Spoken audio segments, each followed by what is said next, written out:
This video is brought to you today by GHOSTAGS. This is my own company that I started because I wanted a glow-in-the-dark AirTag case. These things are awesome. You can stick them on your backpack, on your dog's collar, and you will be able to find it at night. We've got two colors, blue and green. They've got great reviews. Go check them out. Links to them down below. Now on to the video. Hey guys, what's up? I'm Slim and you're watching Slimothy TV.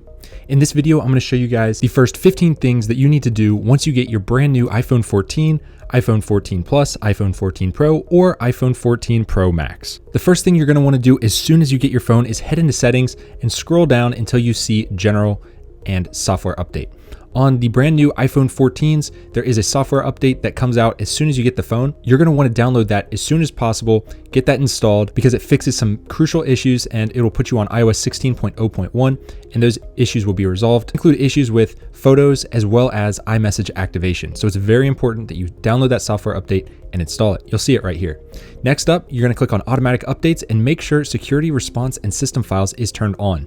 This is brand new in iOS 16 and it allows Apple to push out security updates straight to your phone without you even knowing. This is great because you don't even have to think about it. If there's a new hack that's out in the wild and Apple knows about it, they can push a fix straight to your phone and it will not burden you at all. So this is awesome. You won't even have to restart your phone. And you probably also want install iOS updates on so that it will do the big updates in the background, like at night when you're asleep. That way it doesn't disturb you. But for me personally, I'm a special use case because I like to do mine manually and I do it right when they come out. So I recommend keeping that on. The next thing you're going to want to do is get acquainted with this dynamic island. The dynamic island is pretty awesome. I'm going to go through here and I'm just going to start a screen recording just to show you guys. So right now you can see the dynamic island actually got bigger to accommodate that screen recording. So if I click on it again, I can actually control it from here. So I can stop the screen recording if I want, straight from the dynamic island. Dynamic island is really cool. There's even an app on the App Store right now that you guys can play to kind of make a Pong game out of the dynamic notch. So this is the game. If you have the iPhone 14 Pro or Pro Max, you can play a little Pong game against yourself with the little dynamic island there. And every time you hit it, you get a point. And that's pretty much all there is to it. It's definitely a gimmick app, but it's free, so check it out. On top of that, if you go into the clock app and just start a countdown timer and leave, you can see it kind of expands the dynamic island up there, and you can just click on it to get right back to it. Super cool stuff. I'm sure this is going to be used a lot more in the future by different apps, so definitely get acquainted with the dynamic island. Next up is to get used to the always on display. So here it is. It's very strange at first because it feels like your phone is still on, even though it's not. This is only for the 14 Pro and Pro Max, by the way. If you have the 14 or 14 Plus, you do not have this feature, but basically it's always on. It turns off under certain circumstances, like if it's in your pockets or if you walk away from your phone, if you have an Apple Watch on. But anyways, here it is. This is off, this is on. It's just strange at first, but you can turn it off if you don't want. Personally, I actually like it. I didn't think I would. If you go into settings and then display and brightness, you can actually turn off the always on display right there, and it will work just like any other phone. So that is something to keep in mind. Next up, let's talk about the lock screen. So I'm going to unlock the phone here with my face, and I'm going to go here to customize. So let's go over here to this one. And once you hit customize, you can click on any of these and change the font. You can change the color. You can change the widgets. So go ahead and play with some of these. You can scroll through your favorite apps. Make sure you update all your apps, and some of them will show up here, and you can, add different things like a quick shortcut to Scanner Pro if you use that, for example, or some of these really cool weather widgets. So definitely take advantage of this. Make your home screen exactly how you like it with the widgets. Me personally, this is how I like to keep mine with my battery right here. So when the always on display is like this, I can just glance over and see my phone's at 66%. I don't have to light it up, pull down and look at it here. So that's just something that I like. I also like to have the weather right there. Next up, now this is brand new. There is a startup chime that you can use on your iPhone 14s.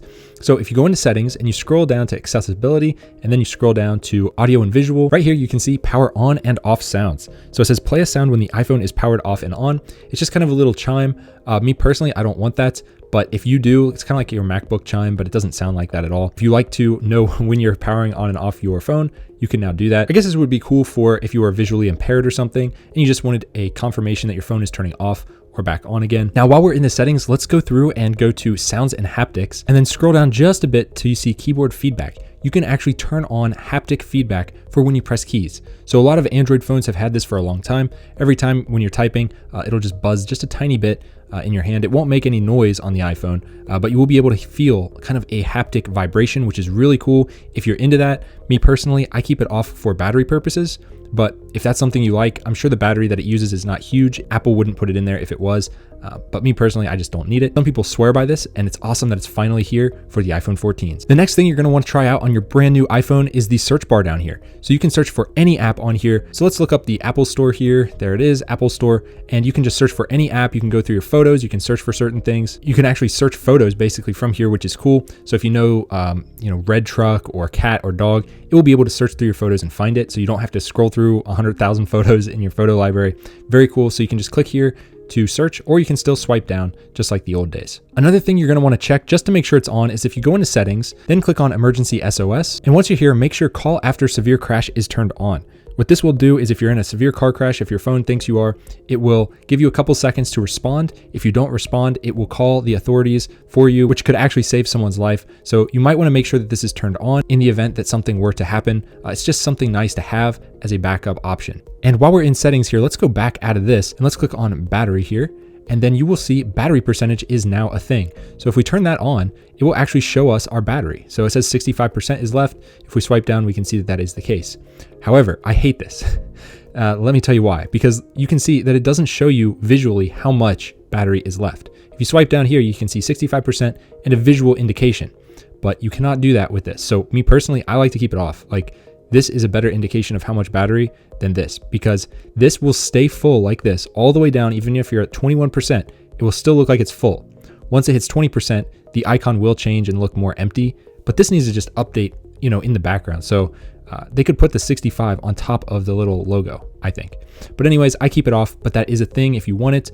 It's now also available for the iPhone 13 mini, which it was not before, and some of the other older phones. So keep that in mind if you want the battery percentage. Next up, this is something I tell pretty much everyone, and most people already do it, but if you go into settings and then display and brightness, you can turn on dark mode. I have it off for the video here because it's easier to see on camera if I have it in light mode.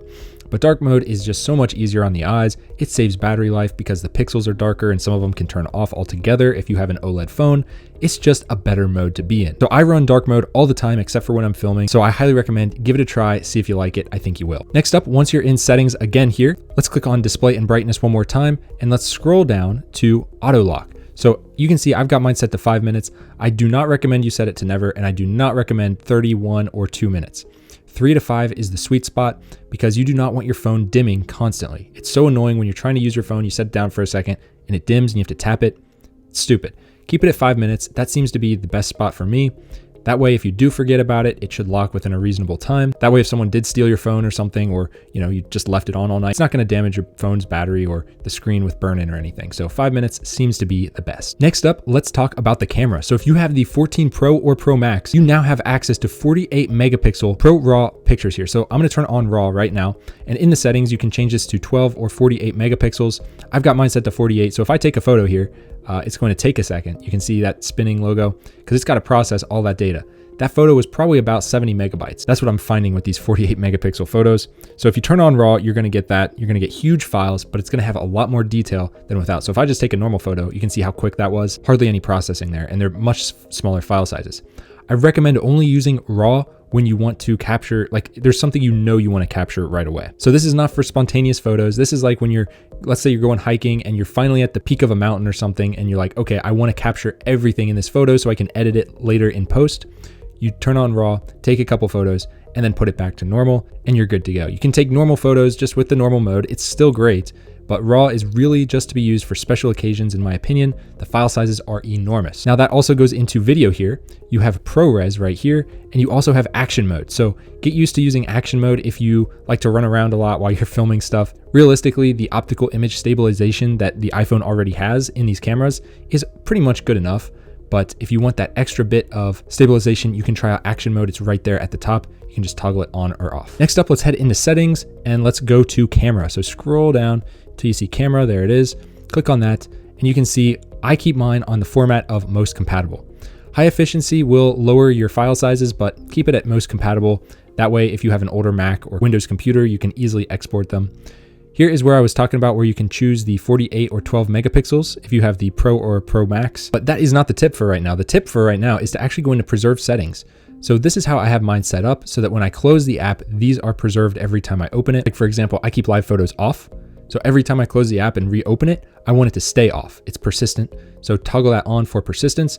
If it's off, live photo will come back on every single time, and that's annoying. So those are the quick tips for your iPhone 14s, all the different models really.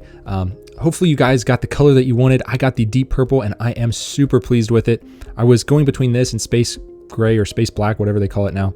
And I'm so glad I got this purple because it looks black in some lights, but then when sunlight hits it, man, it just looks purple and it just looks so good. It's such a dark purple and rich. So I've got 3 more videos coming up. If you just bought one of these iPhones, you're going to want to watch them. First one is going to be battery tips and tricks for the iPhone.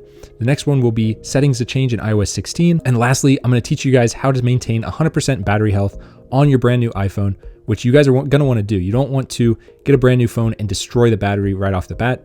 So when you get a new phone, you can check the battery health here. Mine's at 100%, obviously, it's brand new. Yours will be too. I'm gonna make a whole video going over how to keep it at 100% so it doesn't drop unnecessarily. So stay tuned to the channel, subscribe, and I will see you guys in the next one. If you like the video, hit it with a big thumbs up. I really do appreciate it. Peace.